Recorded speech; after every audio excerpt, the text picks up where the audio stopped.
YouTubers, we're back again on the Four Horsemen channel. It is your boy, Dalyxman, and I'm alongside two of the Four Horsemen. To my left, I have the 619 mercenary, Preston. Hello. Great intro, Preston. And to my right, I have the Iron Man, John. I'm not gonna Jero troll, I'm not gonna shucky ducky, I am gonna tell you, take a deep seat, boys and girls, ladies and gentlemen, and watch as we prove once again that video commentary is indeed an art, and it has a pulse that is thriving. This three-way, guys, is gonna focus on TNA, and yes, I said TNA. I know it's called IMPACT Wrestling, but for Christ's sake, guys, it's been known for a decade as TNA. Do they just still call it TNA, for fuck's sake. They still call it TNA. Do we just expect to just start calling it IMPACT Wrestling all of a sudden? No. TNA. You know what company we're talking about. This is 10 things, 10 changes that TNA should do to improve their product. Before we get started, please go subscribe to our main channels down below. Dalyxman, Ashton, who is Eonizzle, who is actually listening into us on this Skype call. Preston, 619 Mercenary, Red Money 2K, TwitWow, everything else that's down below. You guys want to plug anything else before we get started? 619 Rewind, my Revamp Tag channel, Beer Money 2K, tribute channels, all that crap. Yeah, seriously, guys, let's go ahead and get into this now. For the record, this is only a fraction of the problems that need to be fixed in TNA, but what we're going to give you guys is stuff that they can fix, 10 reasons that they can fix that would at least improve what they have right now. Now, let's get into some positives, of course. A while ago, it was said that Vince Russo was released from TNA Creative. That's a really good move. I mean, oh, good God, Vince Russo. That's a move that's been needed to be made for years. Tell me about it. A guy that would make himself world champion and would think it's a great idea to make David Arquette world champion. For anybody to have him as a creative writer, retarded. Yeah, seriously. Slay. I see they're pushing Bobby Roode as a heel world champion. He's doing a good job. And overall, we're not saying that the product nowadays is completely terrible and the sorriest bag of human waste that we've ever seen, because it's gotten better than what it used to be, thank God. But there's still a few things that we can do to fix it, and also, the reason why I'm also doing this video is to make amends from the 1 hour video me and John did where we bashed it. We're going to make amends by doing a video that will now help improve it. So, alright, let's get into reason number 10 on our list. Stop promoting Garrett Bischoff. Oh, goodness gracious. Okay, so, Garrett Bischoff. This is a prime example. If anybody had doubt that Eric Bischoff had an influence over the creative team, Garrett Bischoff is a prime example of Eric Bischoff still having his hands over the creative process of things. This kid has absolutely nothing about him that would make me, as a wrestling fan, or anybody in that freaking arena by itself, get behind him. You know what I'm saying, guys? He's not talented. Yeah, Garrett Bischoff is terrible. He's not talented inside the ring. He can't really cut any promos. He can't cut a promo to save his life. Can't talk at all. He's just terrible. He has no unique look to him. It's nothing about him just screams the future of TNA. But for some reason, Hulk Hogan, in his glory, decides to come out and say, Garrett Bischoff is the future of IMPACT Wrestling. And when you have somebody like Mickey James come out on Twitter and say, are you fucking kidding me? Come on now. I mean, Mickey James actually has that one thing. Oh, I don't know. What is it called? Talent? Yeah. And it's stuff like this that just makes me look at TNA as less of a wrestling product and more of a fraternity home for old hags who just couldn't cut it. You know what I'm saying, guys? Here's my thing, I'm kinda out of my element here because I've never actually seen Garrett Bischoff. Well, John, I gotta tell you, you ain't missing much, my friend. Here's what I will say, though. Here's what I will say. I did watch last Thursday's Impact, until like the last half hour. I didn't see any Garrett Bischoff, so again, out of my element. But for Hulk Hogan to go on his Twitter and say that he has the magic and he wishes it would rub off on these other numbskulls, that's clearly overrating a TNA talent. And not only that, it's insulting to guys like Joe, Styles, Daniels, and all those guys who really were the founding fathers of this company, saying that they don't have any magic to their name at all. First of all, let's just establish something right now. Hulk Hogan's a fucking piece of shit, so anything that guy says anymore is pretty much worthless, in my opinion, but, you know. And Preston, it's more of an ego issue with Hulk Hogan, because he believes anybody he says is over. Anything he touches is fucking everything gold. he touches is gold. In this case, it's the opposite. I think the fact that he's trying to make Garrett Bischoff seem like a big deal is hurting him. It's hurting his credibility. Because I go, you think this kid is the future of TNA? Something's wrong with you. Something's wrong. I think Hogan has finally he's gotten up there at his age now. And that's not something Hogan needs to be doing right now. And it's fucking ridiculous. So, I think to bring this point to a closing, because I think we don't even need to beat this dead horse. We pretty much said it here. Garrett Bischoff, stop it. Just stop. Just quit business. Eric, I know he's your son, and I know you want him to get some exposure, and I'm pretty sure he just feels like he can just come in and do whatever you want because he's your son. What he's doing is actually hurting the product. When you have people like Jeff Hardy and Kurt Angle, you know, trying their hardest to make this kid get over, and the IMPACT crowd that you have right now isn't even responding to him.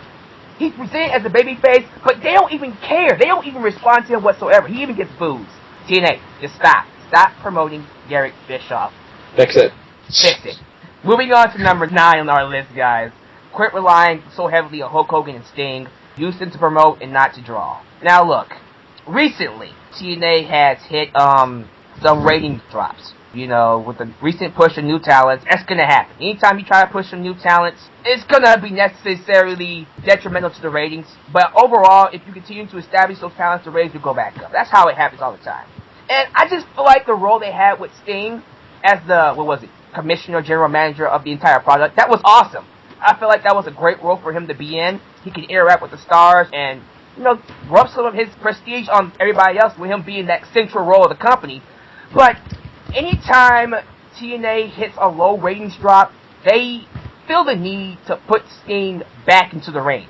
That is something they should not do. That is something that is actually taking a step backwards. I love Sting. I love Sting. But, dude, just stop. I mean, I don't want you to be Ric Flair and just keep wrestling the rest of your life. Just end it, dude. Just end it. I mean, be what you were. Be the GM. You're awesome as the on-air GM authority figure guy. But don't fucking wrestle anymore. I mean, I love Ric Flair, I love Sting, I love Hulk Hogan, I love what they did for the business, but to see them wrestling inside that ring is one of the saddest things in life. It's like, oh my god. If you're gonna be using them as on-screen characters, use them to promote other superstars. Like, I'm gonna quote Paul Heyman real quick. Paul Heyman... I was just gonna bring up Paul Heyman, but you beat me to it, so go. Yeah. Paul Heyman made a great example of this. How awesome would it be if Hulk Hogan and Sting came out and, you know, during the series between Beer Money and the Motor City Machine Guns, they had that 5-on-5 series, they had that ladder match. How awesome would it be if that was in the main event? And throughout the show, you had Hulk Hogan, you had Sting, you had all these past talents coming up and saying... Or to be more current, have Hogan and Sting hype up Lockdown as James Storm versus Robert Roode as the main event for the world title. I mean, I'm sorry, but TNA is in one hell of a rut of not pushing the talent that they should be pushing. And it's just crap, in my opinion. When your focus is on two people who are past their prime, it doesn't really... past their prime. 40 years past their prime. It doesn't really make your company look good. But if the focus is on the Motor City Machine Guns, the Motor City Machine Guns, that's a mouthful to say, it gives your company a much fresher feel because these guys are very talented. It would really, really bring a fresh feel to your company. I mean, TNA used to be a company that prided themselves on being different, even with the way their ring looked. You know, 6 sides, X Division, crown jewel of, you know, their company at one time. If they did what you suggested, you know, have Sting and Hogan not necessarily be focal points that could kind of build a tag team series between two amazing teams, the Motor City Machine Guns, and then what was my personal favorite tag team of all time, Beer Money.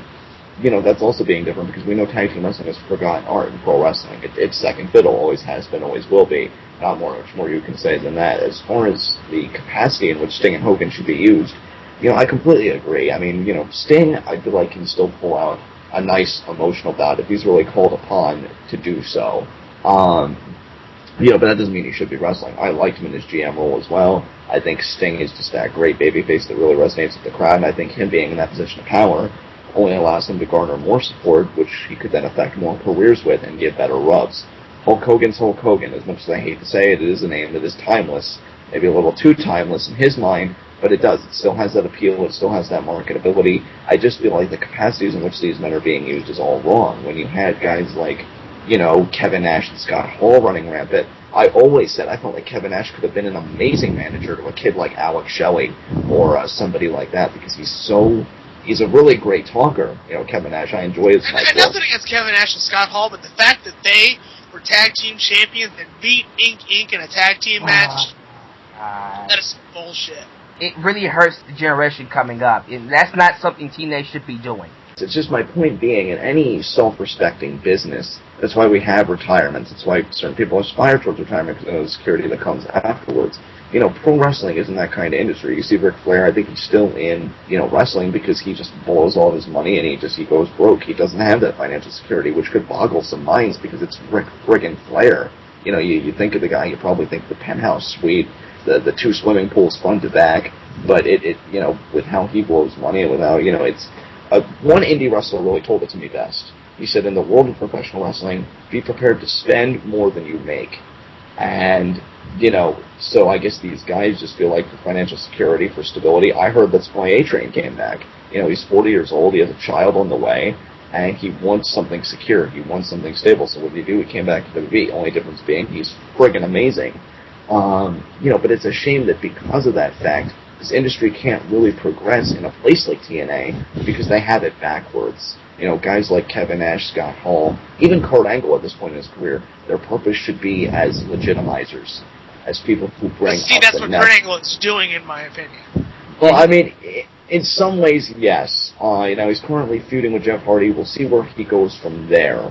But, that's it. Kurt Angle has done that. That's how you use somebody.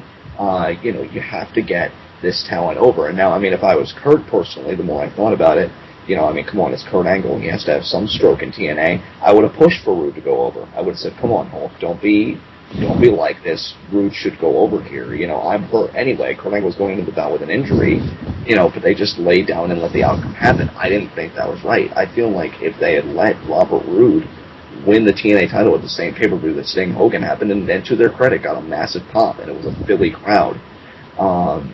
That would have been a legitimate moment for this company, a moment that I think they desperately needed to put themselves back on the map, because people were relating to Robert Roode, people were enjoying the story, people realized how many years he had invested in TNA and in pro wrestling in general. He was the underdog that everybody loves, that could not lose. But what happened? He lost. And then the interest goes right down the toilet. And sorry to interrupt you, but although they tried to, make amends to it and do some damage control, it didn't feel the same as I thought it probably would have felt if he did it at Bound for Glory. I keep going back to that because it had that build, I'm sorry. Hey, it's true. It had the climax, it had everything going forward. There was a right place and a right time for it, and in my opinion, it didn't happen at the right place and the right time, and it just kind of hurt Bobby Roode in the long run, so it was just crazy, man. I saw the heel promo he cut on the Impact that I watched, because the great thing about the Guns coming on so late, well, some would call it great, others would call it torture, was that I did get to see a bulk of what Impact has become, and honestly, it was a good show, and I heard it pulled decent numbers considering their company this week. He cut a great heel promo about how he's better than everyone else. He has this whole legal team now, so apparently TNA actually thought the idea of David Otunga, their own David Otunga, was appealing. He has his own legal team. He spit water in the face of these country music stars that James Storm is friends with, so he knows how to garner heat, and he just has that great look, that great prick-like look that I'm the world champion, I'm the best, suck a railroad spike, and just walk out because I'm the champion. James Storm is on his A game. Him and AJ Styles had a great match, so I think what I'm really trying to say about TNA here is they have the talent, they just don't have the priorities of that talent straight. They're not doing a good job to promote that talent as if something significant about their company. Instead, they bring in other old school, past their prime talents from the past to be put over by their young talent, and it just makes their talent seem really irrelevant. It's like every single time, ridiculous. Every time a WWE superstar gets released, they bring them in and then shoot them straight to the top over the talent they have right now. And if you keep doing that over the years, over and over and over and over again, eventually the viewers are going to feel like the young talent don't really mean much to their company. And when you try to push them, the stigma is still on them. And which is why it's really important for people like Hulk Hogan and Sting to, instead of being used as talents to carry or drive or steer the boat, you know what I'm saying, they should instead be the guys that help promote the talent. You know, be the guys to help train, to teach these talents to steer the boat. You know what I'm trying to get at, John? I'm pretty sure you're saying exactly what I'm saying.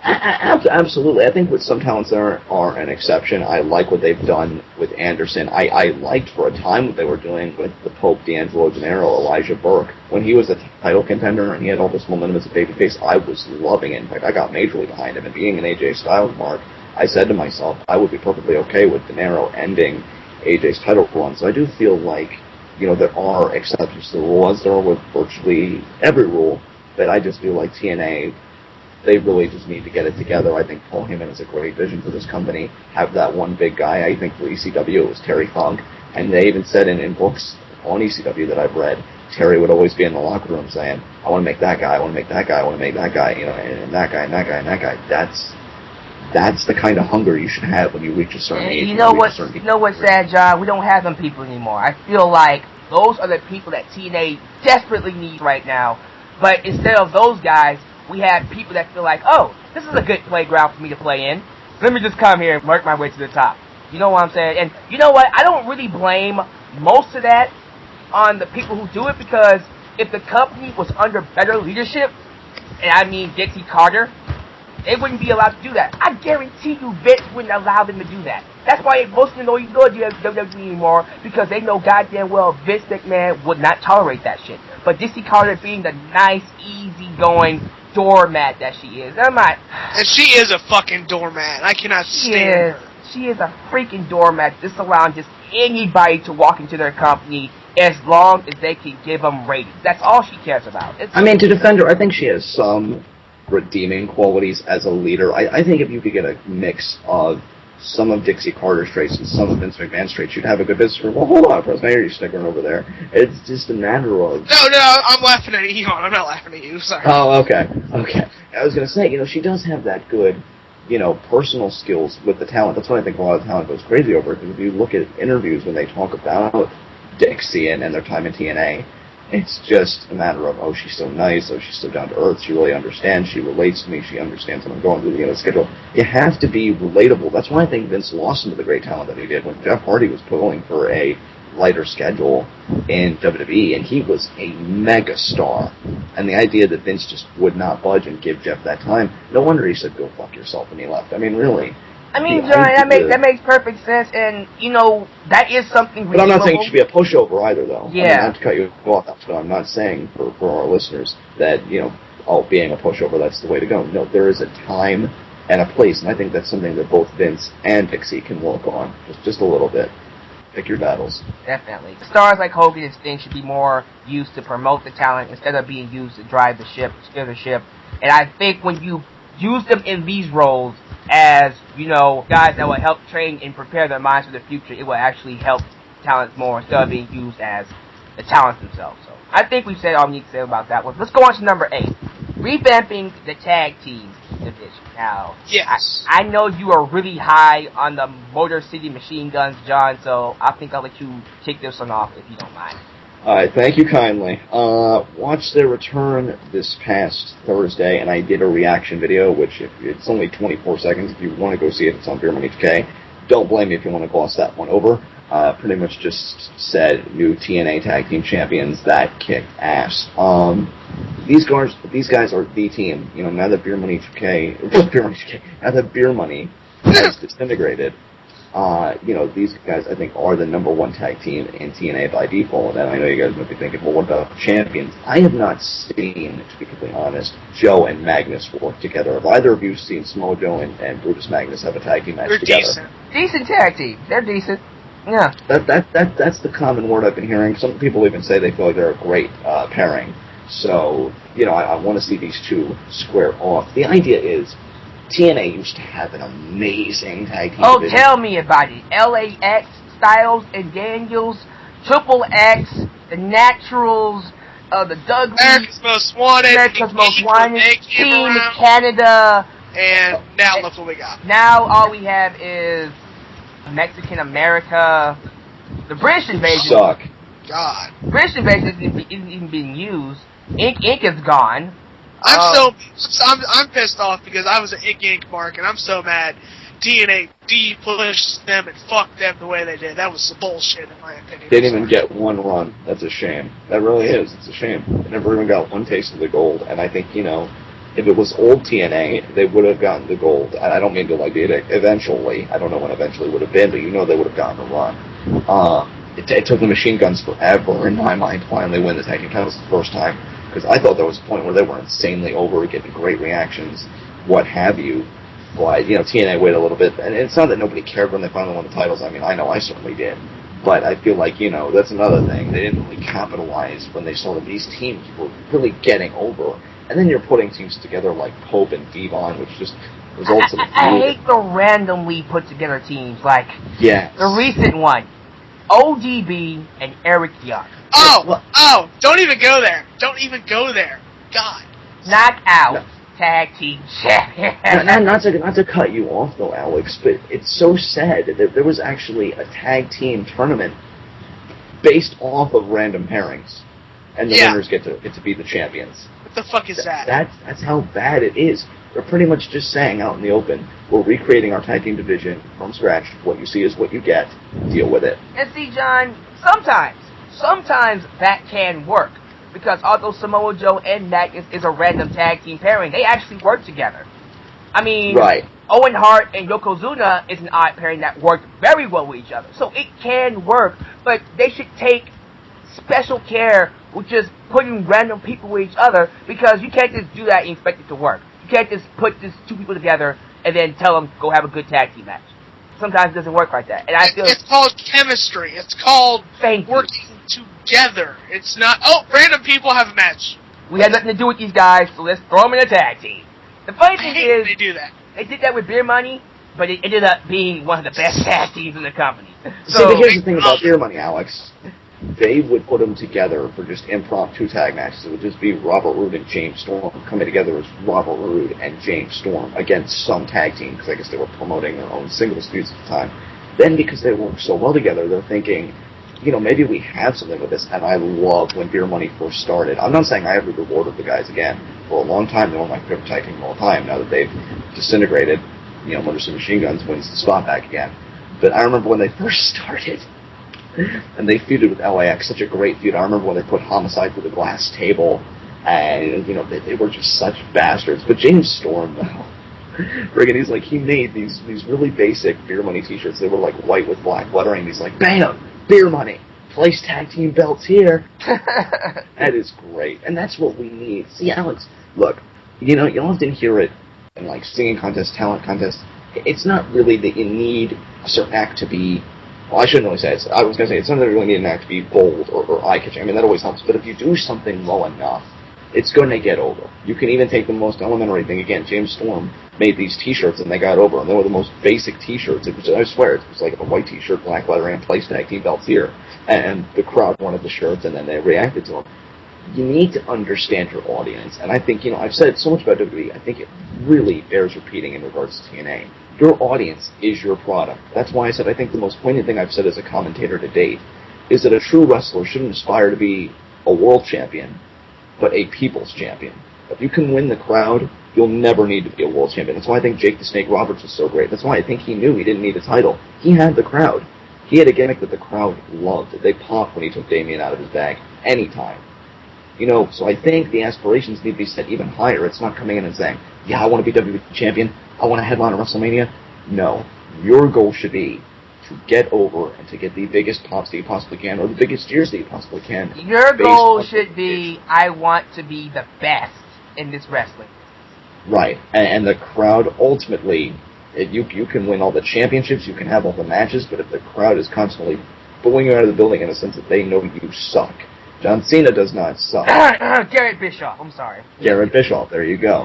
And when people say, oh, you must be talking about John Cena, no. Cena performs very well at his job. He's a polarizing figure because of what he stands for. A guy like Scott Steiner, on the other hand, just plain sucks. So I think the TNA talent, and especially the tag team division when they come together, they need to set their goals a little higher. Because the sad thing is, when you just bring any tag team in, I'll give you a perfect example, guys. At the latest Force One show I went to, we had our tag team champions, the Monster Squad, who are an insanely over tag team. I mean, the T-shirts are everywhere in the crowd, and they've been the champions for months. I think they've had the longest reign to date. Their opponents were this team called the Bay City Thrashers. They were awful. First of all, they didn't even work together, hardly, and they didn't work us over at all. Like, we would give them material, we would give them heat. They didn't fire back at us. They didn't work us over. We had to do the work, and the team in the ring had to do the work. That's a fail. That's a fail, and I'm afraid TNA is going to end up with those tag teams if they keep randomly putting them together. And what kind of a tag team is Eric Young and ODB? I mean, I can understand it because Eric Young is that comedy foil, so if you want to get laughs. I guess. But I mean, if you just totally want to degrade your Knockouts tag team titles, then that's the opportunity cost. By getting laughs with Eric Young, you're sacrificing your Knockouts tag team titles. So, is it worth the cost? Yeah, that's what I'm about to say. Is it really worth all that sacrifice? Is the entertainment really worth all that? I don't think so. Sacrificing quality for quantity is never a good thing. It is never a good thing in the long run. And I do feel that eventually TNA is going to have to rethink how to revamp the tag team division. Here's my suggestion. TNA is partners with OVW. I'm pretty sure they have a good handful of tag teams down there. Why not give them some time on TV? They don't have to be promoted. They can come in as a jobber tag team. You have, what tag teams do they even have right now in TNA? There's Joe and Magnus. There is, Motor City Machine Guns. Mexican America. Is that it? Yep. They need some more tag teams. And not just randomly thrown together tag teams either. I'm talking about legit tag teams. And this might be kind of like whatever, but go get you some. I'm pretty sure you can find some good tag teams in the indies somewhere that would love to come up and promote. There are tons in the indies. Tons. And here's my thing, Alex. TNA, this just shows you how poorly organized they are, how poorly funded, or whatever, really is more apropos to say. Look at WWE. Look at the crop of talent they're going to have coming in. They are going to have such a rush of talent coming in soon. It is going to be insane. We only have Damian Sandow and Ryback. And you know that more are going to come. Why? Because WWE has great talent farms, FCW being the crown jewel of those talent farms. I know TNA has this program called Gut Check. What stars is that creating? Because when I turn on TNA, after watching it all these months, and OVW apparently, thank you, Preston, because I totally forgot about that. But after watching TNA all these months, I still see the same guys. And when I check the roster page, I still see the exact same characters and lineup. That is a huge problem. Are you creating anything? And then I see that Abyss is doing this gimmick as himself, unmasked and all that stuff, as the brother of Abyss, Josh Parks or whatever his name is, and I'm just thinking, my God, Abyss, what happened to you?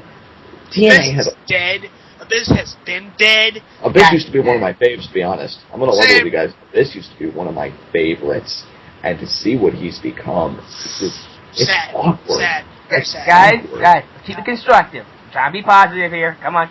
Keep it constructive. But I mean, here is the positive thing, though. I mean, we got to be honest about the problems, Alex. If we are going to have any kind of hope. Abyss can make it back. The tag team division can be revamped. TNA has talent farms. I think they should be tapping into a lot more.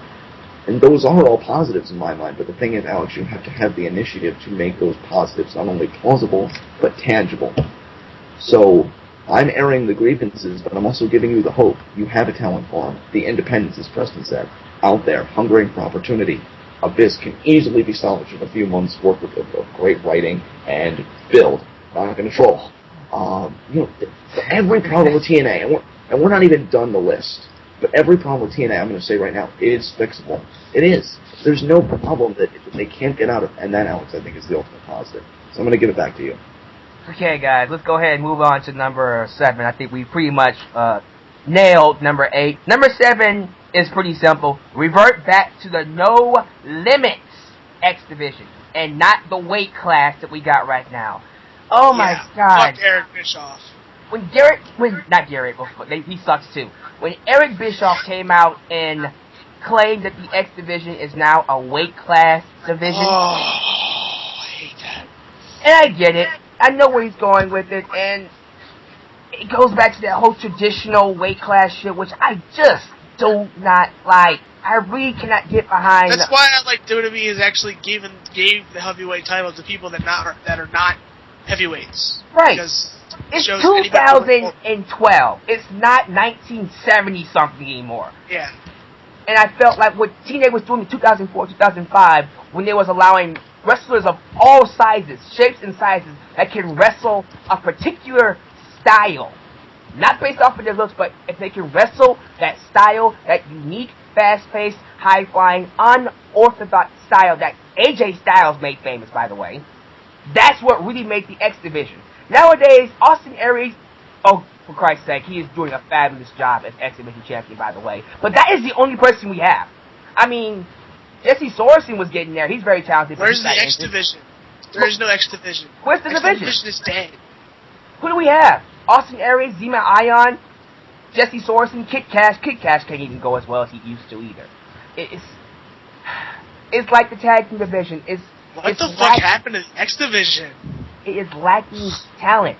It needs like the tag team division, it needs new talent.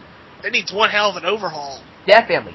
And how do we fix that? Like the tag team division, go get you some talents that can work that style. It's not that hard.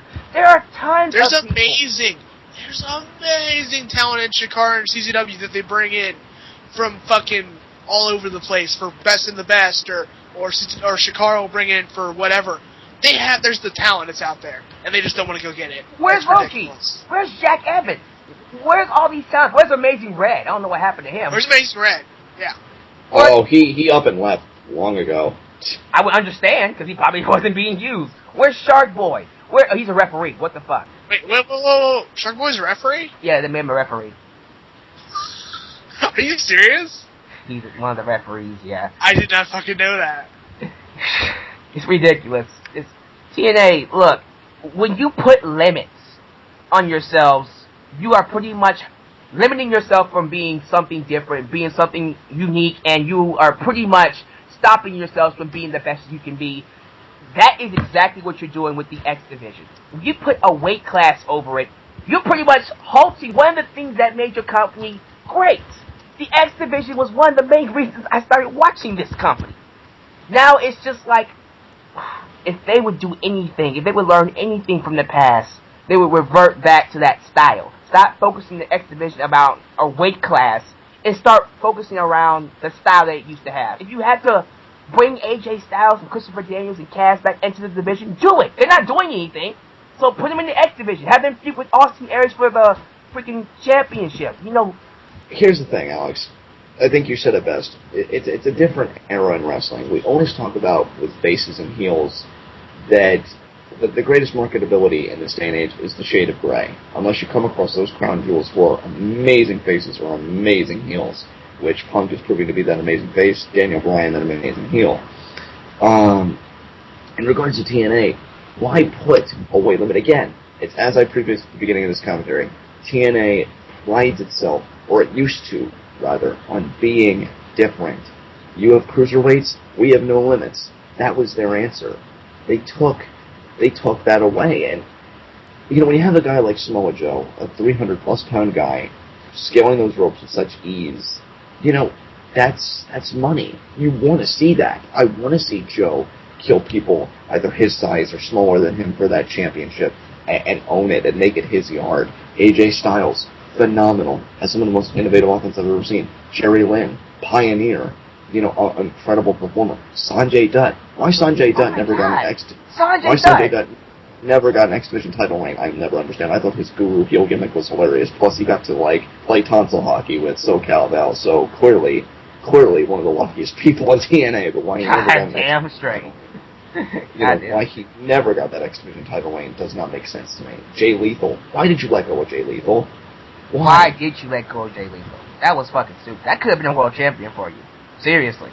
Yeah, it's just TNA, I think, at a time knew that if they just had enough ingenuity, they could make anything work. Suicide. At first I thought Suicide was pathetic because it was a video game character, but you know what? For a short time, they made that work too. Yeah. It's like TNA, it's like you're taking this huge exam, and TNA is the cheat sheet. They have all the answers, but they blatantly ignore it, and they just plunge into these waters, ignorant and unknowing. I'm like, you have everything to be a great, legitimate company that doesn't make Jim Cornette facepalm his ass off. And you don't do it. And I don't understand it. Even characters that we could say were bad, like, for example, Judas Messias, which really didn't turn out well. At the beginning, I thought that it had great potential because it was being, managed by James Mitchell, who I think is such an underrated manager. Doesn't even get talked about anymore. I thought James Mitchell was very good in his role. And it's just TNA used to have these characters and these ideas, and it's like you don't see it anymore. The King of the Mountain match. Love the King of the Mountain match. I don't even think that happened last time on the screen.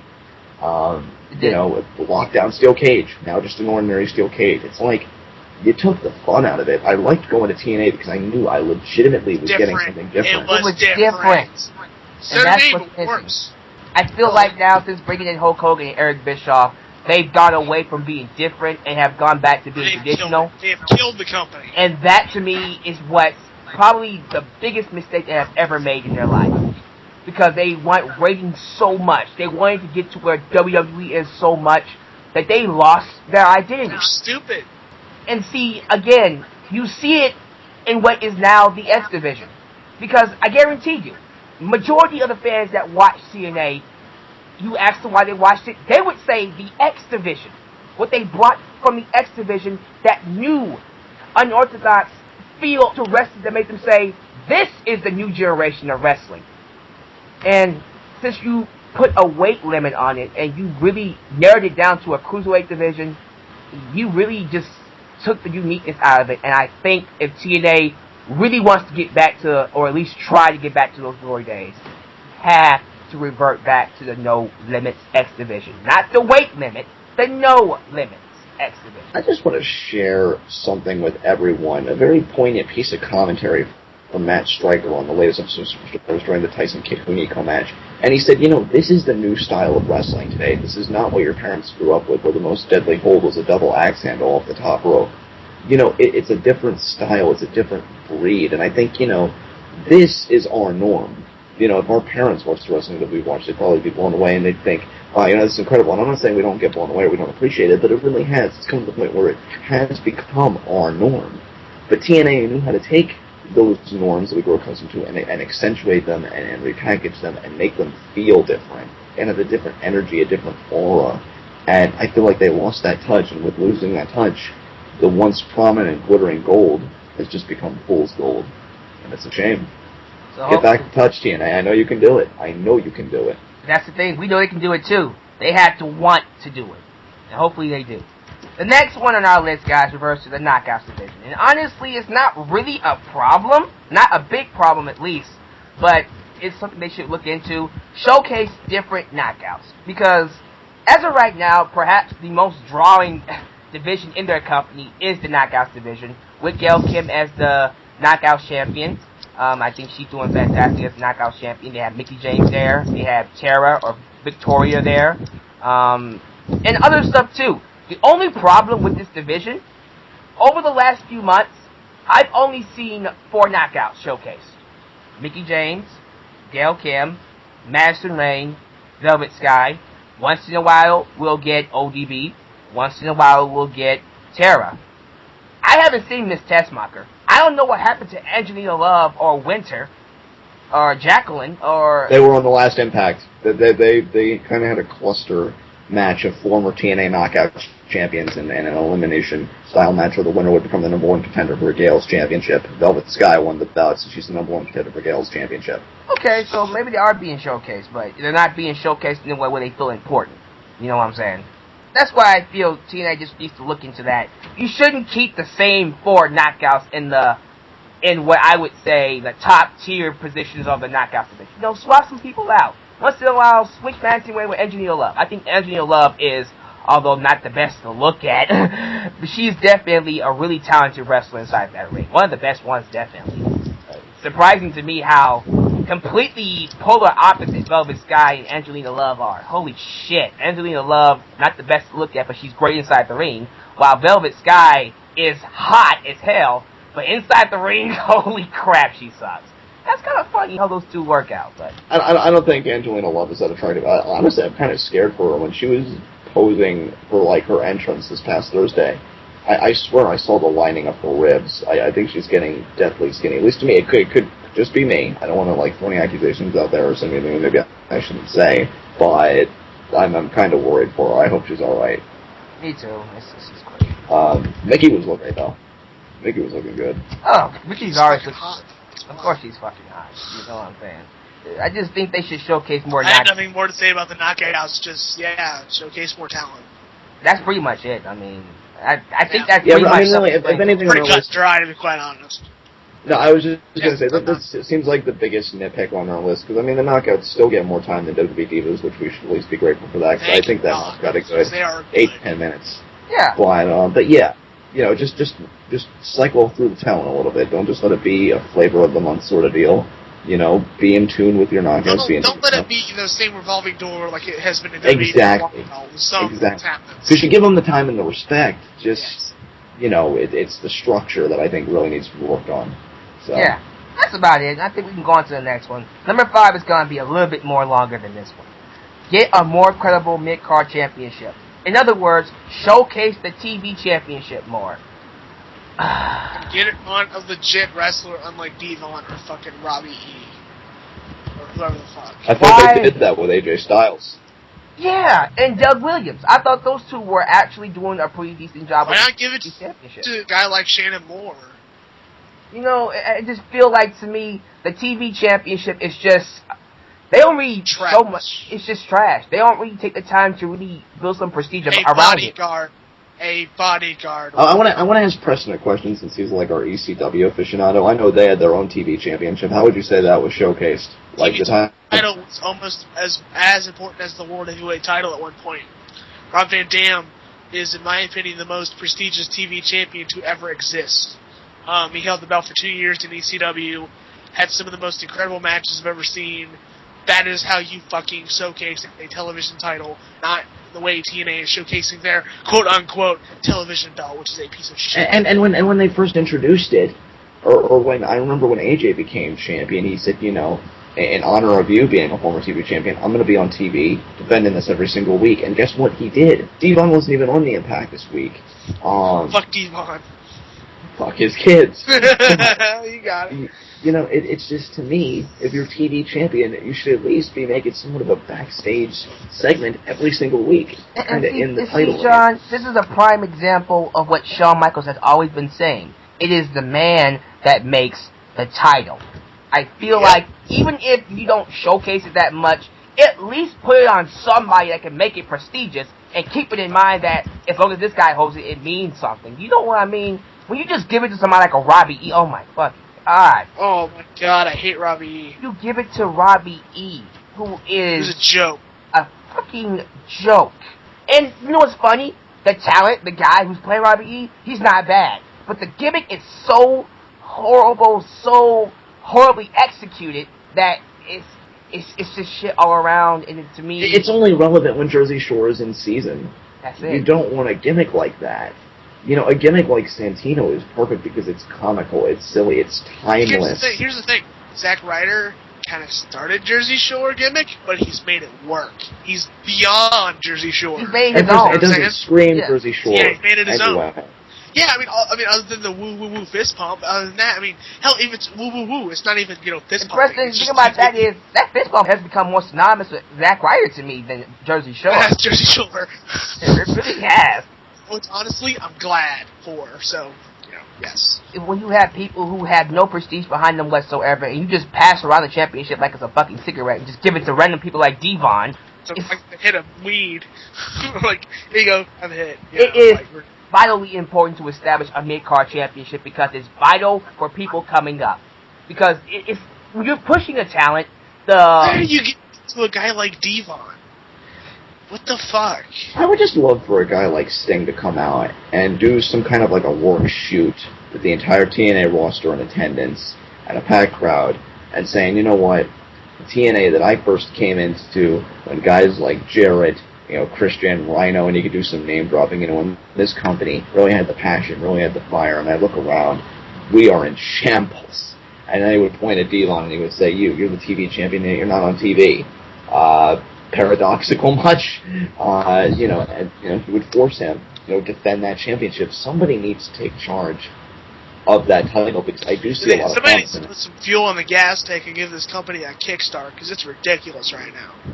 And I feel like this championship can have a prominent place in TNA. It can be that stepping stone title that guys want to hold it, because they know if they hold it, they have a future. They have security. That championship represents a future, which they see their reflection in. But it's the furthest thing from when you have guys like Devon holding it. Like Devon's going to headline 5 Battle for Glories in a row and be the future. And Devon himself doesn't even treat that title with the right respect. He's just like, hey, it's a piece of trash. Devon's ridiculous. At least Bully Ray. I mean, I hate the name, but at least he is actually a good heat getter. He's actually a good wrestler and a good talent. And you know what? Devon, I think he would make a great TV champion. I think Bully Ray would really bring the prestige back to that championship, because he would make it seem like it's the best thing to hold in that company. Like Austin Aries does with the X Division Championship. I love Austin Aries as champion because he makes that title. Yeah, he makes that title seem like it's fucking gold, because he's willing to do everything to keep it. When you have somebody like that, making that title. Triple H would go to the ends of the earth, would literally almost kill himself to keep the world title or win the world title. So that's what wrestlers need to be like. You know what I'm saying? And somebody might come in here and say, well, I don't see them doing that with the U.S. title, the IC Championship in WWE. Have you seen Cody Rhodes? Have you seen Dolph Ziggler? I mean, good God. Guys like fucking Jericho, Rey Mysterio. I mean, come on now. Even the recent U.S. I'll give you the U.S. title, because the U.S. title is a piece of shit, in my opinion. But I think it'll make it back with the guys over as Santino as champion. And that's another thing. Despite what the U.S. title has been through, at least now it's gotten back to somebody who was over, quite over, actually. And my thing is, the TV championship, Devon's not going to headline the next 10 Bound for Glories. He's not somebody you would call the future. No, he's not going to have one Bound for Glory. Fuck. I don't even like calling him the present. With Bully Ray, well, it's not horrendous, and he's actually had some genuinely good moments, which I never thought he would. I don't want to call him my world champion. TV champion, though, I can accept. But I don't know about that, Preston, because he keeps talking about it. I think they're going to give him at least one run, which is garbage to me. You watch, Preston. It's TNA, remember? It's TNA, But, the adage of Velvet Sky can be world champion. I've heard it, so. I think Alex is the one who started I said that. Yeah. Hopefully it doesn't get that way, but I think we've said all we need to say about it. Establish you a mid-card championship, TNA, and really establish some good, divisions, including the mid-card. Because if the mid-card doesn't really have a championship to go for, there really is no mid-card, and you gotta be careful with that, so. Yeah, because you need a mid-card. If you don't have a mid-card, then what the fuck is your company? It's tag, women's, and main event. That sucks. You need a mid-card. So. Definitely. Okay, number 4 is... Do we even need to really touch on number 4? I think we've already kind of talked about this. I mean, we kind of touched on it in the last few, but I just really want to nail it as a topic by itself, because... Okay. In ECW 2009, one of the things that made ECW very unique for me was their new talent regime. And yes, this is kind of tying back in the tag team, and No Limits, X Division, and everything else. When WWE was bringing in people like Kofi Kingston, Yoshitatsu, I think they reintroduced Zack Ryder in his new character. I remember TNA used to do the exact same thing. They would bring in talents from other companies to wrestle in their company. They would bring in Jack Evans. They would bring in Teddy Hart and other tag teams to wrestle in their company. I think they brought in El Generico once. I forgot when it was. But why don't they do that anymore? It feels like they're stuck using the exact same people over and over and over and over in the same places, in the same segments, with the exact same time, saying the exact same things. Nothing different. Why not just bring in some new talents? Because like I said before, it ties back into that whole idea. If you have new talents coming in and working in your company, it makes your company feel more fresh, and it gives the viewer the idea this company's going to be around for a long time. But if you're showcasing Hulk Hogan and Sting 24/7, it puts the idea in your head, this company doesn't feel like it's going to last very long. You know what I'm saying, guys? Alex, I was thinking about this concept, and I know it would never fly, and it would probably fail, and the company would go bankrupt within the first few months. But I was thinking, what if on Impact you had a match at night against two virtual unknowns, and then you actually had the crowd vote on who gets the contract. You gave it a whole week so you could do online voting, and you got voting right within the crowd by cell phone or whatever. And then whoever gets the most votes, we're talking about wanting to win the crowd, gets the contract, because if they vote for that person, then maybe they'd get more into them. But I'm just thinking, it's... I love that idea. It's a great idea. I don't think it would work, though. That's the problem. I don't think it would work, because who knows? They could vote for that person today, but they could suck tomorrow. You've got to think both short. Well, they give it more than a week. Do one a month. Maybe. But, one thing is... It couldn't hurt. Dude, it's better than what the fuck they're doing now. I would like to be... my point being, though, with just that example, no matter how horrendous or great it may be, which I would actually like feedback on that idea, I guess, because these two guys seem to love it. I'm iffy about it, and I created the damn thing. But the fact is, I think we need to be more people-oriented. Again, the audience is the consumer. Any good business understands the fundamental honestly, if relationship. any company should be talent-oriented that's on TV, it's fucking TNA. Exactly. You are in dire straits. You are pulling ones in the ratings. You are pulling shit pay-per-view buys. What if you got to lose? You need to start listening to the fans. What if you got to lose? You're already in low ratings. Why not just go all the way with it and do whatever you can? You're already in the toilet. Why not? Why not just go all out, bring in some new talents? You used to do it. I don't know why you stopped. I think that's probably what Eric Bischoff and Hulk Hogan's influence right there. Just use the people you got. My problem with TNA is they've become complacent. I don't see any drive in this company anymore. I see a bunch of bullshit. It's like, where's the TNA that I saw 5 years ago? That TNA that wanted to be the best. The TNA that wanted to compete with WWE. That believed that they were number one.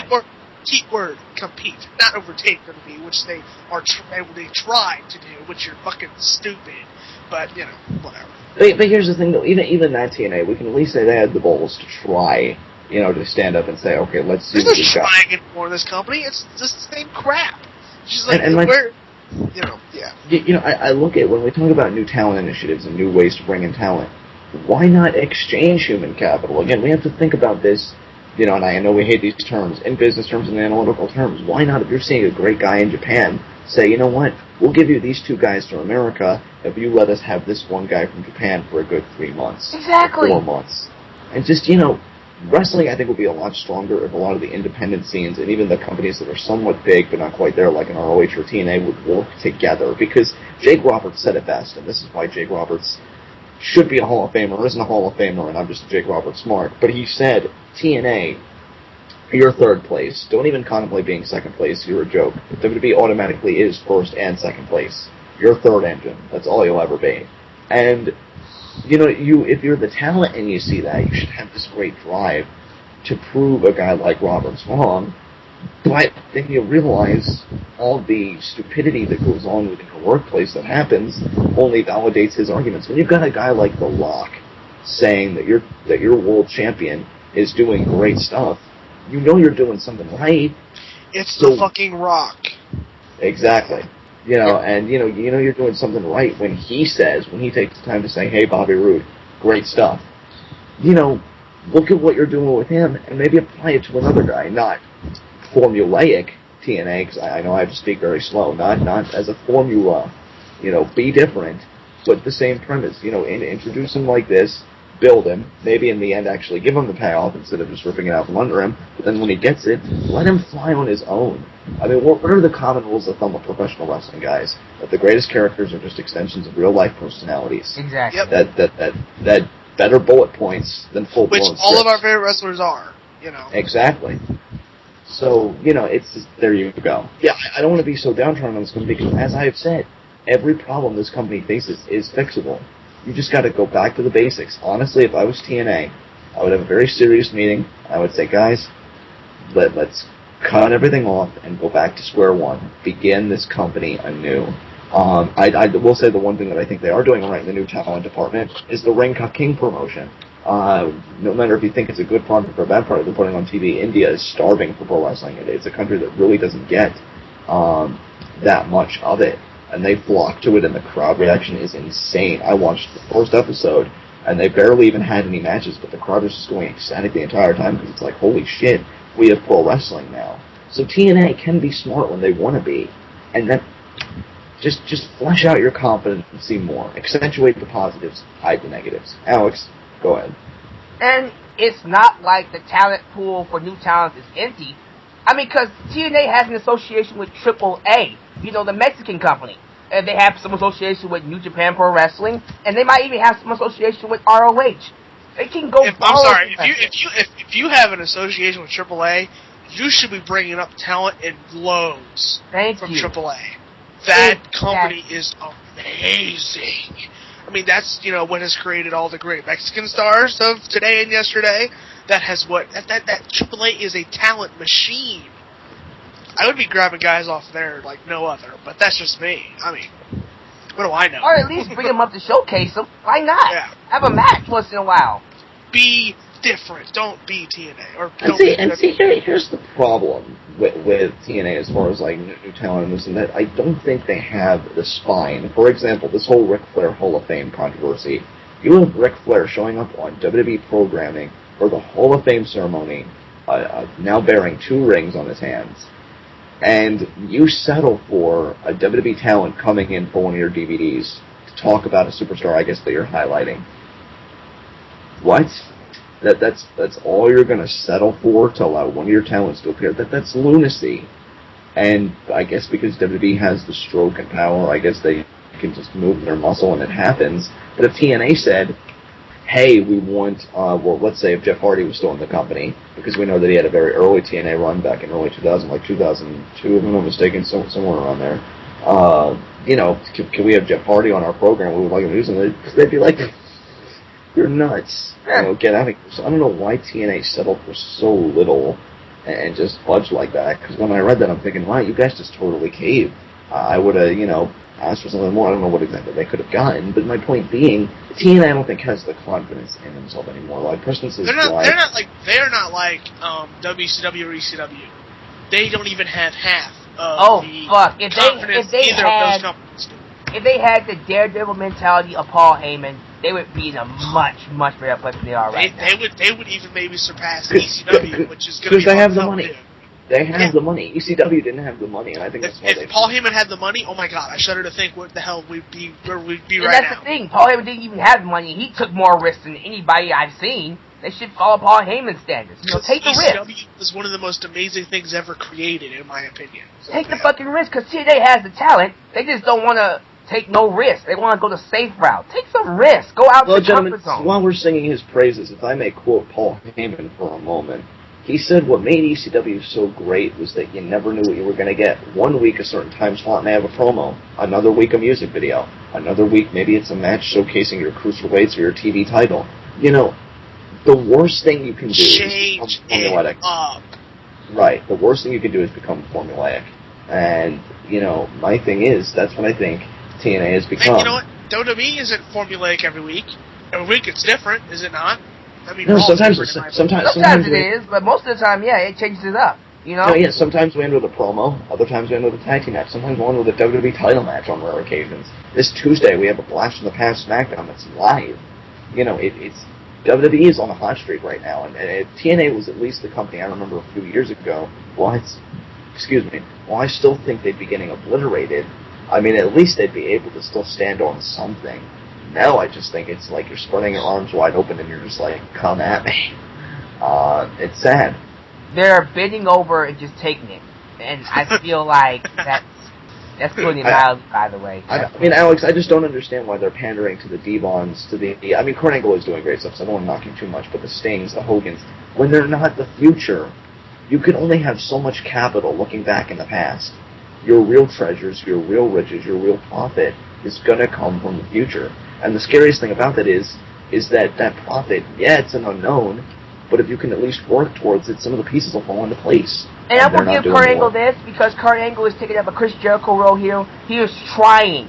He is literally trying to make every single talent he goes up against, and I will give him credit for that. But it goes back to Chris Jericho. He can lose every single match to every single young talent that comes in. If TNA doesn't present them as a integral part of their show, it's not going to matter. And in the long run, it's just going to hurt Kurt Angle. And it's kind of sad when I think about it that way. No doubt, no doubt. Does anybody have anything else they want to say on this matter before we move on to number 3? Nope. Just take some risks, TNA. Bring us some new talent and mix things up. Seriously. Your divisions could use it. All of them. But number 3, change up the main event scene. Now look, I am happy that Bobby Roode is doing so well as world champion. Hell, even The Rock gave him credit. If The Rock says he's doing a good job as world champion, TNA, that's a good sign. That's a really good sign. And this feud between him and James Storm has gotten me so excited. I'm looking forward to Lockdown just to see their match. But it just goes right back to this whole idea, well, we just talked about it, same exact people. And my main problem is this. Let's say James Storm does beat Bobby Roode at Lockdown. Who's he going to face? Kurt Angle's hurt. Probably Jeff Hardy again, Alex. Probably Jeff Hardy again. Where's your heels besides Robert Roode? If they bring back Jeff Jarrett, kill me, please. Oh, God. Bully Ray. Jeff Jarrett position. So what? Bully Ray. God, Jeff your Hardy. main event scene sucks. That's my problem. And this is one of those things where I go, okay, if you need more people, they have people that can actually make that main event scene. They're not using Daniels at all. They're not using Cass. They're not using Styles. They're not using the Pope. I'm like, that's what's funny about it. See, you don't even have to go outside and get new main event. AJ Styles and the Pope were a main event on a Lockdown, if I'm not mistaken, one time, or at least a big match on a Lockdown. Pope has been de-pushed so hardcore, it's not even funny. He was one of my faves in TNA, and that's sad. Samoa Joe has been de-pushed so hard, it's not even funny. This company is de-pushing all of their talent, and they should be showcasing on a weekly basis. It's ridiculous. That's fucking crazy. Like, Joe's only been a one-time TNA World Heavyweight Champion. AJ Styles technically is only a one-time TNA World Champion. Granted, his one run was very lengthy, but I'm thinking, it's AJ Styles. He is TNA. Whenever he talks about it, he says, this is the house that I built. And it's true. This guy, when you think of TNA, who's the one guy you think of? It's either AJ Styles, in my opinion, Samoa Joe, and only because of that infamous three-way, Christopher Daniels. Or maybe Abyss, or maybe Sting. But I think AJ Styles and Samoa Joe are the two names that will consistently No, John, you had it right. Those 3 are the main people think of when they think of TNA. Those 3 right there. I mean, Christopher Daniels has never even been a world champion, which to me I think is a travesty. I think Christopher Daniels is highly underrated. When he was feuding with AJ over the title, I do feel like he should have gotten it at one point because they were putting on clinics.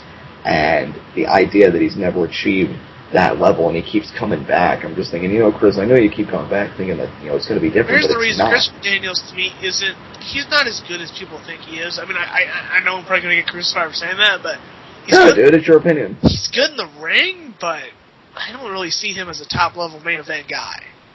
I just don't see it. Maybe that's me. I don't see him being main eventer, I don't. I see him being good mid-carder, but he's nowhere near AJ Styles or Samoa Joe. Not even close, in my opinion. But even then, Preston, would you agree that having him in the main event scene regardless would change? Yes, it would help. It would help. I'm not saying, don't put him in the main event scene. I'm just saying. I think Preston sees Christopher Daniels as one of those fixtures in the main event that's good for legitimizing and good for getting by, but never to actually hold the world title. Right. So you see him more in a Christian role than anything else, right? Oh, no. I think Christian's, in my opinion, very underrated. I think that guy should be multi-time world champion, which he is, but, more than he is. Just my opinion. More than a 48-hour title reign. But, Don't go there. it's just a matter of, my point being, whether you're a fan of Daniels or not, or any philosophy on any of these guys, you have guys that are prominent in TNA that are recognizable in TNA, which I think is a huge thing for a company like that, because you're certainly not competing with WWE, so when you have a guy on a poster that people can point to and say, wow, that's AJ Styles, or wow, that's Samoa Joe, doesn't that tell you something? Anything? It's just, market that. Go with it, run with it, do something with it, but for the love of God, don't just stand there like slack-jawed idiots and just wait for something to happen. Exactly. Because again, I just said it, you have the talent. You don't have to go out and get them. It's right there in your grasp. You just gotta move them up into that main event scene. Styles, Daniels, Kaz, Anderson, they're not doing anything right now. The storyline that got them in isn't going anywhere. Why not just move into the main event? See, I would love to see Cass versus James Storm for that World Championship. Dude, that's awesome. That's a match I want to see because I'm a huge Cass fan, and I'm a James Storm mark. So those two guys, dude. I was going to say, you want to talk underrated. I think Cass is the definition of underrated. When he was a brief world title contender some years back, and he had 2 bouts with Kurt Angle that were amazing, and he won that whole tournament. I remember the one he had on Impact where he did the Flux Capacitor, and I thought he was going to win. Or something. I marked so hard. I was pulling so hard for it. And see, this is what I'm talking about. TNA used to be amazing. We just had a memory about TNA. Kaz's world title, but I remember when he beat Christian in the ladder match to become the #1 contender. That was a great match. Oh my God. It was an insane moment. And you're thinking, is this kid going to break the glass ceiling? He had a great look. I didn't really hear him much on the mic, so I couldn't judge that, but when I did, it certainly wasn't awful by any stretch. And then he's wrestling Kurt fucking Angle and coming within an eyelash of winning. You know who he kind of reminds me of? I'm just going to say kinda. He kind of reminds me of Ray kind of deal. He's got that kind of thing about him. He's not great on the mic, but he's a damn good wrestler, damn good character. I think he's got that Ray-type-esque kind of deal going. Not saying, that love love and passion about the wrestling business you can just say. I mean, two great bouts with Angle, and now he's kind of in this thing with Daniels, and I know that's not going to go anywhere, and why AJ got sucked into that black hole, I don't understand. And I'm thinking, you've got, let's see, AJ, okay guys, let's list them off. Let's list off guys that we think would make great world champions of TNA. Pope. Can we all agree on that? Samoa Joe. Samoa Joe. AJ Styles, definitely. Is anybody feeling Matt Morgan? Is anybody feeling that? Yeah, sure. I'll try him out as a world champion. It's not going to hurt me. Sure, why not? I would experiment with Matt Morgan, at least one run. Anderson. Yes, Mr. Anderson, he has got fucked twice, and it was bullshit. They could have made Jay Lethal a world champion, in my opinion. Honestly... Jay Lethal? Here's my thing. I would have made him a world champion under the Ric Flair gimmick, or maybe something a little bit more serious. Mm-hmm. I would give him more of the Mankind kind of world championship reign. Yeah, okay. Alright. Yeah, I agree with the title win, yeah. Yeah. God, who else? I know there are guys that I'm trying to think of. I think one of the Machine Guns, I've always said Shelley. I think it's more main event potential than Sabin. Yes, Alex Shelley is amazing. Shelley's definitely a world champion. He's awesome. So is Austin Aries. They could do a lot with Austin Aries. Dude, definitely Aries. Because what I love about him is, here's the thing. He's such a small guy, but he has such a big mouth. I love the personality. I love what he exudes on the microphone. There is something about that era of ROH wrestlers. That same era with CM Punk, Austin Aries, Chris Sabin, Bryan Danielson. Let me get that right. Bryan Danielson, AJ Styles, Samoa Joe. There's something about that bunch that just screams like new generation. Like, oh my goodness, this is awesome. You know what I'm saying, John? Definitely. I mean, I almost want to say, I think I knew what made that generation, Alex. The Bill! I am so sorry I keep going for that, but you can't blame me. It's hilarious. Abyss, when he was world champion, the NWA heavyweight champion, I'm like, and that's another thing I just want to mention real quick as a side note, as like random as this may seem, I also like that TNA had the stipulation where titles can change hands by disqualification. Why did they take that out? But now they don't have that anymore. Did you realize that was very brief and something I barely remember? So, I mean... That's how Abyss won the title, though, Preston. He beat Sting because of that. Because Sting got disqualified, the title changed hands to Abyss. And I thought that was so cool. Because it's like telling you have to work hard in your matches if you want to keep what you have. So I don't even know why they changed that either. It really sucks. And the only reason I remember that is because of that fact, Preston. That's how Abyss got his only world title reign. Why they didn't run with that, I don't know, because he had such a great feud with Christian Cage over it that I think he was ready to be a great monster champion, but I know some people aren't high on Crimson, but let's be honest. I hate Crimson. Sorry. They're going to market him regardless. He is their answer to Goldberg, I guess, who isn't even wrestling. If you're going to market him as a main eventer, keep him heel. Do not ever turn him babyface again, because that was just one of the most boring babyface runs I've ever seen in my life. Keep him heel, please. Alex just tore him apart. Yes. I'm just saying, if you're gonna present him as a legit star of your company, keep him heel, please. You know who else I thought had world heavyweight title potential? Which is a shame that his push just got squashed faster than it even began. Hernandez. I thought Hernandez could. Well, let me finish. Believe it or not, I felt the exact same way, John. Alex, I may be going too far with this, and I know Preston's going to laugh his ass off, so I'll just have to backhand him later, but I actually thought that Hernandez could have been, TNA's answer to Sheamus. I really felt like he had that ability. He had Disagree whole. Not right now. I feel like he's lost it. Not now. No, I'm talking years ago when he was getting pushed, when he had the Feast of Fire briefcase.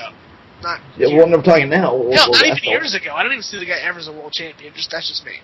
Well, when they really started pushing him out as a singles competitor, getting wins over guys like Samoa Joe, having the Feast of Fire briefcase, having matches with the guys like Kurt Angle, I was like, this guy's really coming into his own. Now it's a joke. He's in a tag team that I hate, Anarchia. Why do you even pick up the microphone? You make me want to shoot myself. It's sad. But, let's see. Who else can we think of here? Homicide could have been somebody. I guess. Shannon Moore I only see as high as the X Division Championship, to be quite honest. Same. I love Shannon Moore, but I'm not going to say he's a world title contender. Yeah. He's not. He's TV title contender. In my opinion, he should be TV champion. That's just me. That'd be a good starting point for him. See, John, if they was to at least get these people up there and start showcasing them in the main event scene, that would at least fix the problem they got right now. That's at least a good start to work with. You know what I'm saying? Let's look at all those people we just named. And guess what? They're all in the company. They're all there right now. But instead, we get the exact same people in the exact same spots in the main event scene over and over and over again. And I feel like... Yes. And see, what happens is, when they run out of people to, face the top talents, they revert back to who? Hogan and Sting. God. Right.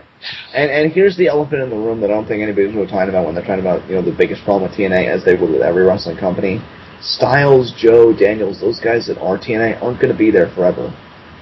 There's no fountain of youth that these guys drink after the show. They're kicking them to the curb. Exactly. No, I was just saying there's no fountain of youth that they go and drink in the back after their match so that they can add 10 plus years to their career. If there was, believe me, that would be the most invested thing in wrestling history. And you'd probably still be seeing Brock Lesnar, Hulk Hogan, Stone Cold Steve Austin, and the like on a weekly basis. So stop kicking them to the curb. Use them, utilize them, market them, and get out of them what you can while you can. Human capital is a disposable thing. It's not going to last forever, and you've got to make the best of it. And that is a perfect segue into number 2. Make AJ Styles TNA's John Cena. Now, when you think of WWE, immediately, John Cena. When you think of TNA, immediately, first person that pops into your head, well, AJ I'm going to Styles. say that the first guy, John Cena's not the first guy that pops in my head, but that's just me.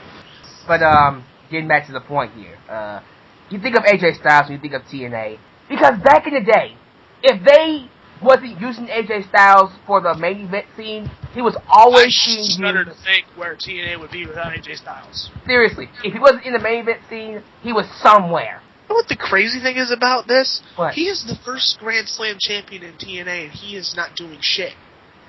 Exactly. He's probably the only one, I think. Is he the only one? Red Flag City right there. What the fuck? This guy is your John Cena. He's your Austin. He's your Hogan, who ironically is in TNA. How did you not know how to use AJ Styles nowadays? Because back in the day, if he was not in the main event scene, he was in tag team wrestling. He's not in the main event. Why? I don't understand. Why? And then if he wasn't, he doesn't even have to be there. He could be used in any place, and he will bring prestige to that place because it's AJ Styles. That should be their main focus.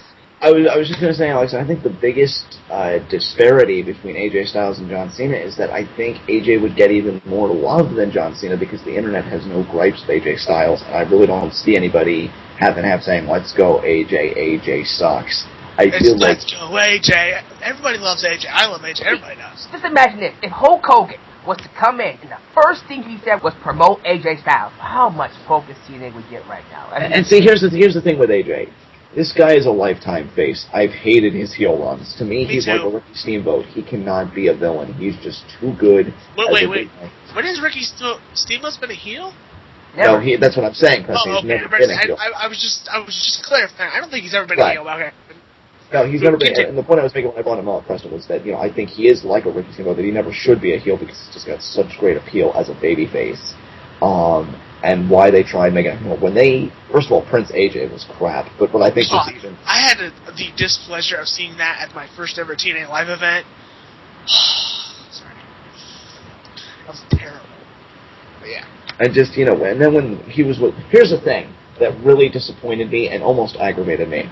when he first paired up with Ric Flair, and Ric Flair was going to have a managerial capacity in TNA, let's just say I pulled a Dan Troll. Yes! Yes! Because I thought that kicked ass. I'm thinking, oh my god, Ric Flair, say what you will about the guy, could be still a beast manager. Because I think a manager is something that's timeless. It's really not something that I think has an age limit, unless you really can't perform. The problem I had with the AJ Styles Ric Flair relationship, they gave AJ Styles a lot of Ric Flair mannerisms. And that was the problem. Yes. And that was the problem, Preston. You didn't see it with Flair Triple H.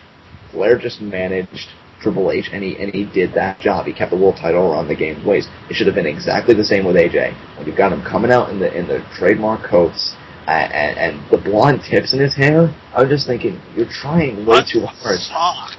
This guy already has a main event look. You don't need to give him a new one. I mean, I know Flair. I know Flair is one of the most respected guys in the business. I'm not going to deny that.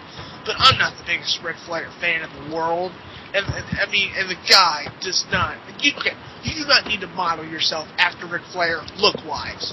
You do not. No, especially if you're that fucking talented, if you're that fucking over what you already are, why are you going to imitate somebody else for it? It hurt AJ Styles, in my opinion. It did. Here's the thing, Alex, that was the problem, and I don't mean to cut you off, but I like the face portion of his title run. The heel portion, while it was good, like I enjoyed the program with De Niro and stuff, some of it was just like, eh.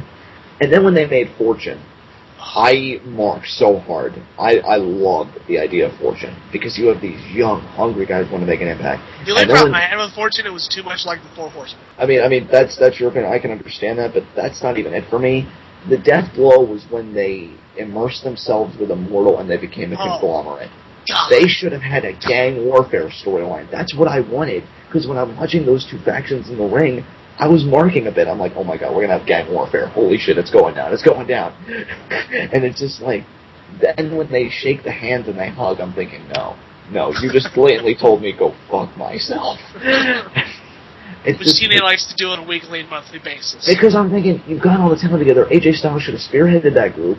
Flair should have been the mouthpiece, because now you're talking to God. And I'm like, you had all the ingredients, but once again, you add just that little bit too much of that flour to that recipe, and you fucked it all up. See, I like to say ingredients in cooking, and I like to make a lot of food references, because baking's a science. All the measurements have to be precise. If you want to make something perfect, you can't have too much or too little of anything. It's the same thing with a wrestling product.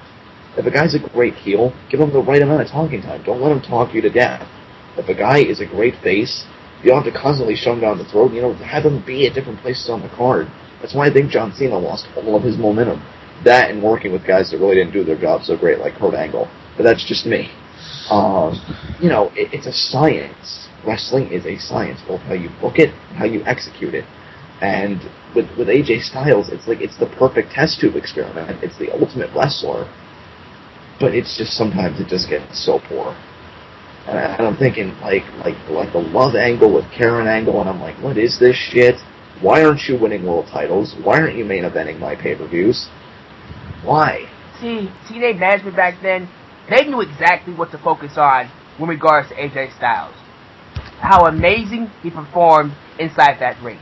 And see, with that alone, they was able to utilize him in any sort of capacity. They could use him in the main event scene, they could put him in the tag team division, they could put him in the X division, and then when he's done, he starts to wear out his welcome there, they can move him back to the main event scene. But now it just feels like if he can't be in the main event scene, the only thing that he's good for is a feud with Christopher Daniels. Which to me is like, is that the best you can do with AJ Styles? He could be a fixture at any portion of your show, and the only thing you could think about is a feud with Christopher Daniels. Goes to show you how bad the management is in TNA right now. It how really much fun does. originality you have in your company. That's ridiculous. It is. And instead of making this guy the main focus, instead of using this guy as the blueprint of TNA, I look at TNA right now, and who is the blueprint? Hulk Hogan. Now, here's my thing, guys. I just went on AJ Styles' Wikipedia page here. Apparently, if I'm doing the math correctly, he's 35 years old. Now, I'm not saying AJ Styles is going to hang up his he is 3 years away from Rey Mysterio. He is about up on his years. See, but here's the thing. I don't know AJ Styles' health status. I don't know if he'll be like an Undertaker where he just competes well beyond his years. So I don't want to say that the cap's going to be at 40, bye-bye AJ Styles. The idea is... I don't want to say it is. Yeah, exactly. I mean, one, out of respect, and two, just out of unknowing. We don't know. And my thing is, you know, you don't really have... Just act like you don't have much time left. The guy's 35. Cena's only how old? Let me check John Cena's age. 33. 33? So, you know, he's 2 years. He's 34. Okay. 34. Okay, well, actually, you know, the gap's not that wide. You can still do amazing things with AJ. My point is, no matter how old the talent is, look at Jesse Sorensen. TNA, WWE, any wrestling company should keep in mind this one philosophy. Tomorrow is promised to no one, so maximize today. Hell, look at my favorite wrestler of all time, you know? I mean, just look at all the variables. Look at them all. And right. You know what? The fact of the matter is, this guy should be main eventing pay-per-views, should be the face of TNA, should be on all the posters. Not Hogan, fuck Hogan. This guy should be on everything. The fact that he is not is bullshit. Fuck Dixie Carter, fuck the management in TNA, fuck them all. Okay. The fact that this guy is not getting what he is getting and not getting what he deserves is some bullshit in this company, and I hate it. Sorry. And Preston, you just said exactly what I was going to say. It's just a reflection on management. It's a prime example of where the management in TNA is right now, and how off their focus is, and how bad fucked up it is behind the curtain. How bullshit it is back there with guys like fucking Hogan and Bischoff. You know, we get on them for all the other young talents, but the one mainstay that I always gave him credit for before Hogan came around was AJ Styles. This was a guy that always got the focus. Go ahead, John. Do you remember the reaction to his title win? Both from the crowd and the internet. Holy shit. Everybody was so happy. They were like, AJ Styles has finally, like it was this long climb to the top of the mountain, which it was. But everybody was saying, finally he's world champion. Finally he's world champion. And it's like the crowd exploded. The locker room exploded. It was a moment. When AJ Styles won the championship, it was a moment. Yeah, really. At WrestleMania 10. Yep. I mean, there you go. It's just, AJ Styles has the ability to create those moments.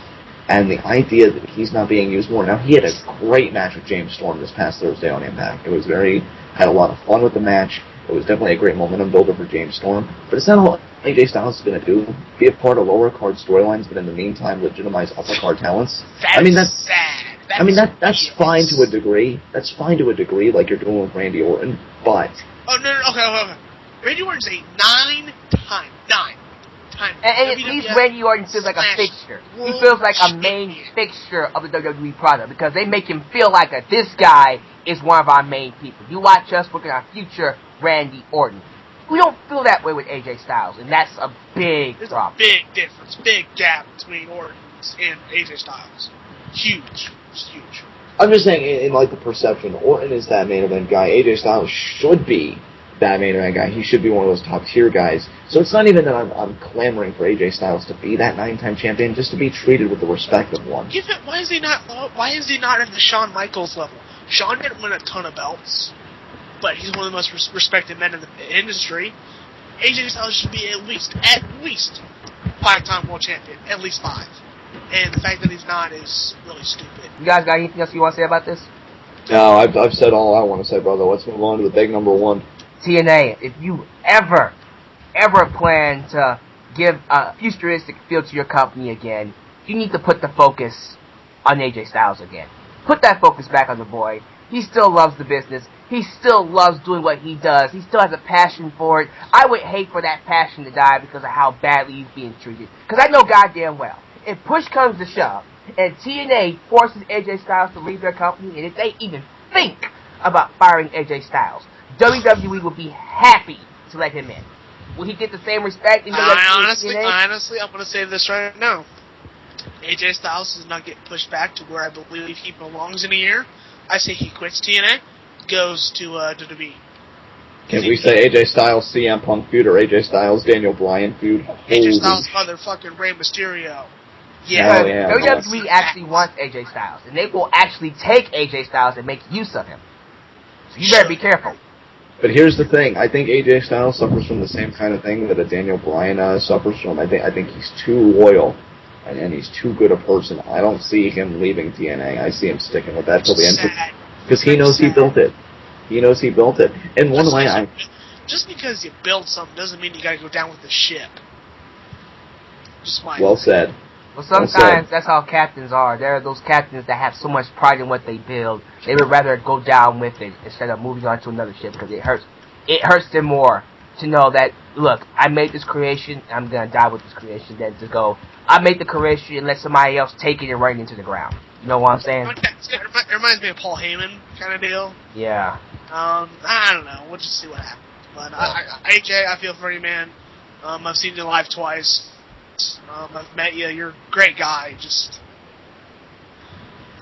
come on. I think one of the, and you know what, I have to say it, I guess, before I move on, and then I really do want to move on to number one because I don't want to really beat the dead horse here. But you know, when Jeff Hardy came back to TNA after the whole Victory Road fiasco, which that promo, oh my god, yeah. That promo AJ cut on Jeff. Did you see it, Preston? Yeah, I've seen it. It's awesome.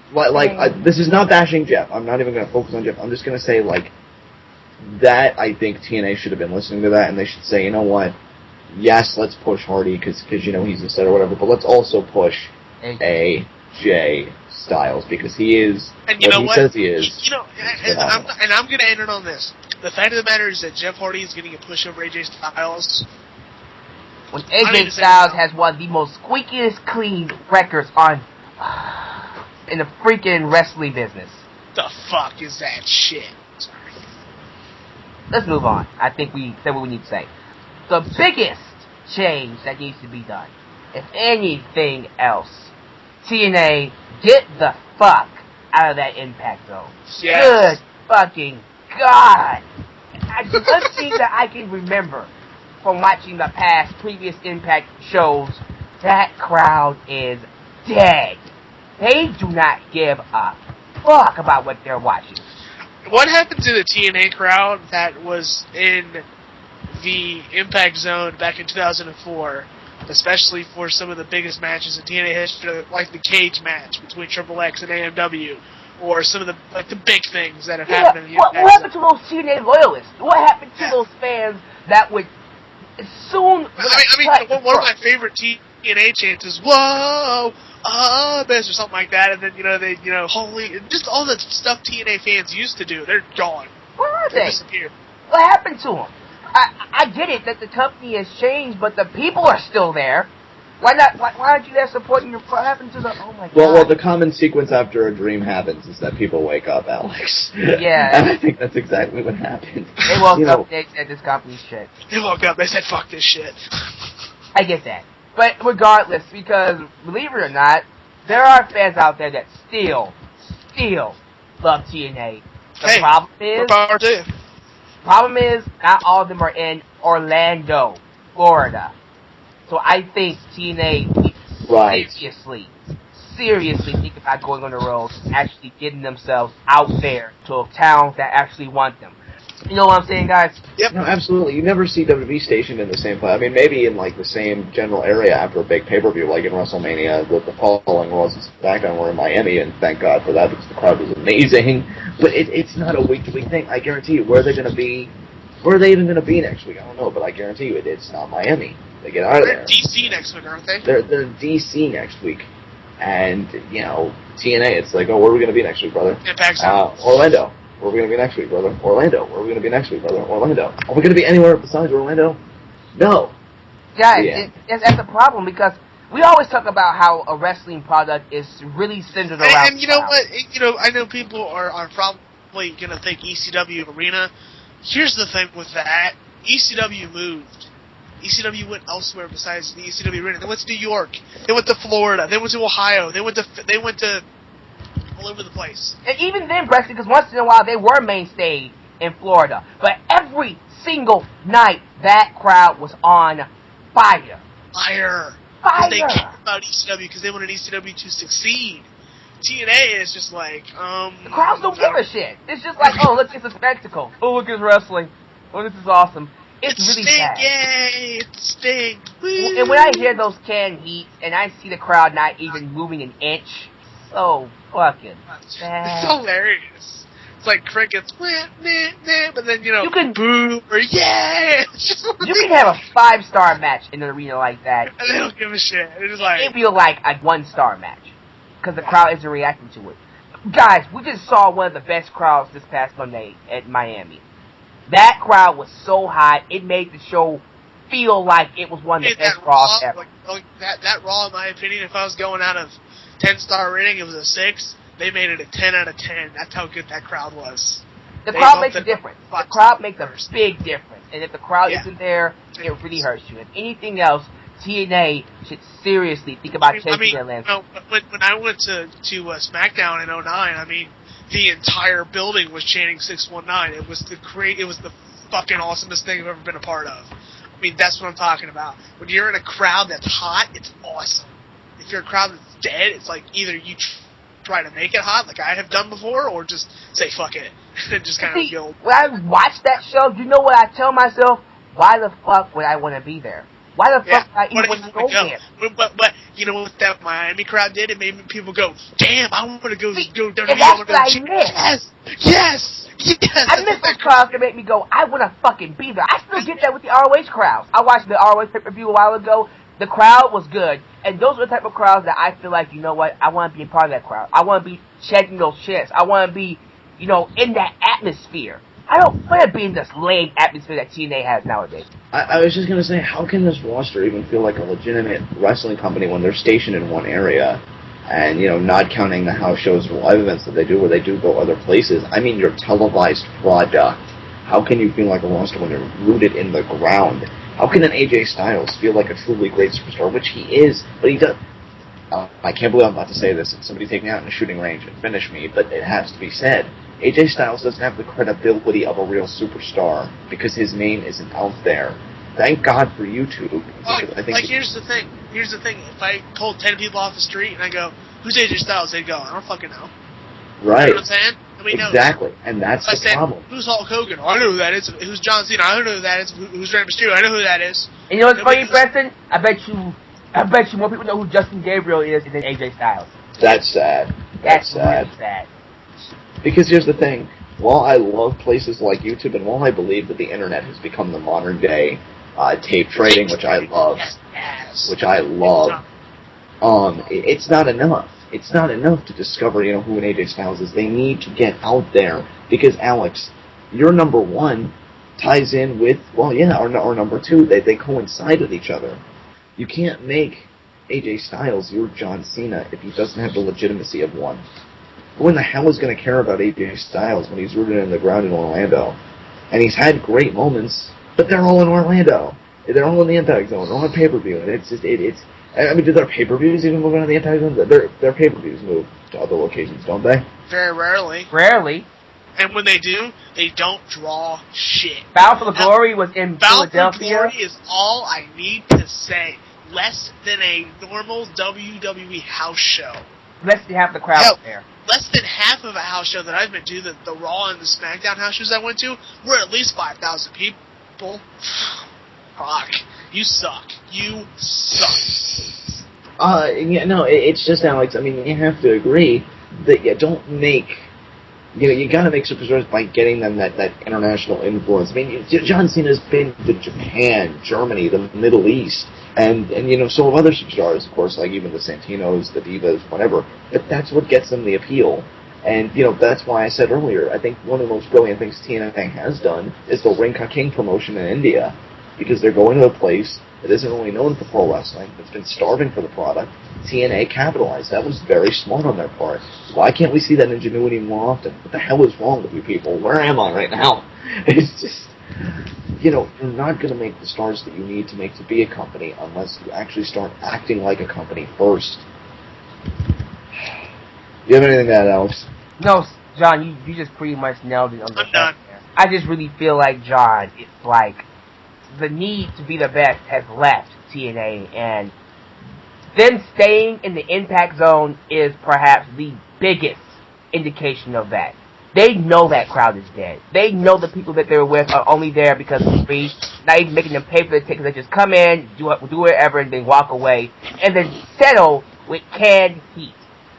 they become so complacent with what they are. It's pathetic. And here's my thing, guys. You know, because I know we've pretty much mowed them down with machine guns here, Motor City machine guns for life. But, you know, to bring it back, because, you know, Alex, you told me the original purpose was kind of atone for the Avalon burial that you and I did. Every problem that we've listed here on this list, I'm sure any other problem that anybody else lists, can be fixed. Gut check and OVW. Tap into that. Hell, put up videos of that. I mean, Florida Championship Wrestling, thanks to tape trading, you see episodes of that. When Ashton was recording his Damian Sandow commentary, which please go check that out on his channel, very well done, it's Superstar Spotlight. You know, it made me think, you know, put episodes of Gut Check, if it's just a regular training program, make it something televised, get cameras in there, make YouTube videos of it, get OVW on YouTube for TNA. You know, do these things. All it takes is a little bit of ingenuity and elbow grease, and you can make something magical. Get out of the impact zone. You've got these funds that keep you on TV. You have a TV deal like Spike, and that's the thing. They're on a great network. I think Spike TV is a great network to have a wrestling show. So they even have the network. But it's just a matter of move around, guys. Come on now. It just irritates me because I know these guys can be so legitimate, and yet they're so far away from it. Alex, do you have anything you want to say in closing? I think I pretty much said all we need to say, guys. These are our 10 changes that we believe TNA should improve on. To go back down the list, guys. Stop promoting Garrett Bischoff, please. Quit relying on Hulk Hogan and Sting. Revamp the tag team division. Revert back to the No Limit X division. Showcase different knockouts. That's easy. Get a credible mid-card championship. Get a new talent regime. Change up the main event scene. Make AJ Styles the centerpiece of your company. And get the fuck out of that impact zone. If you do this, I think we can all agree the product of TNA will improve massively. Massively. Definitely fixable. This can be a legitimate wrestling company. This can be a prestigious wrestling company. Will it ever be First Engine? Hell no, especially not in the current state of things. But if they refine themselves a little bit, pick themselves up, and actually give a damn, they can be a very respectable, very competitive, and a very admirable second engine. This is a fraction of the problems in TNA. But if you fix this fraction of your problem, it's going to help. It's going to help your company tenfold. This is ridiculous because it's like, it's not hard to fix it. It's nothing that it's going to take you 10 years. It's not going to take a long time to fix it. It just takes a little effort. It just takes a little time to actually give a shit about what you're doing and to change their focus. And once you do that, I feel like everything will fall into place with TNA. You need to give a damn. I think TNA has gotten to the point now where it's just like, they've accepted being third chair. Like, we suck. We're not going to get anywhere. But can I say this, Alex? Go ahead. As I'm thinking about it, the problem with TNA is that they don't know how to handle that bar that they're holding. Exactly. Because one second they're hoisting it way too high by going to Monday nights and the January 4th Impact SEMA on the world, which I remember that night we were all flipping back and forth between WWE and Impact, and I thought both shows had great stuff to offer, but in the end you knew WWE was going to be the tank anyway, and then they raise it so low. You know, a great man once said, what's wrong with being number 2? You know, you don't have to have these pie-in-the-sky dreams. The rags to riches story is bullshit. It doesn't exist. You don't have to be WCW. You don't have to be WCW, at least not yet. If you're at least number 2 for a while, a respectable number 2, you at least have those tangible dreams of one day maybe being number 1. But when you keep playing with the damn bar, not knowing what the fuck you want to be, you're not going to be anything except a footnote, an afterthought. And the idea is, it makes me sick because I know they can be that great wrestling company, but because they're so ambitious, and now they're so apathetic, it's just that they can't get anything together, and it's sad. It's detestable, and it's sad because I think, you know, Hulk Hogan is such an egotist. He can't settle for anything but we have to compete with the WWE. We have to compete with the WWE. No, you don't. No, you don't, and you can't. Don't be stupid. That's all I really got to say about that. In closing, guys, thank you for watching this. Share your thoughts down below. Think about your response. Do what you do.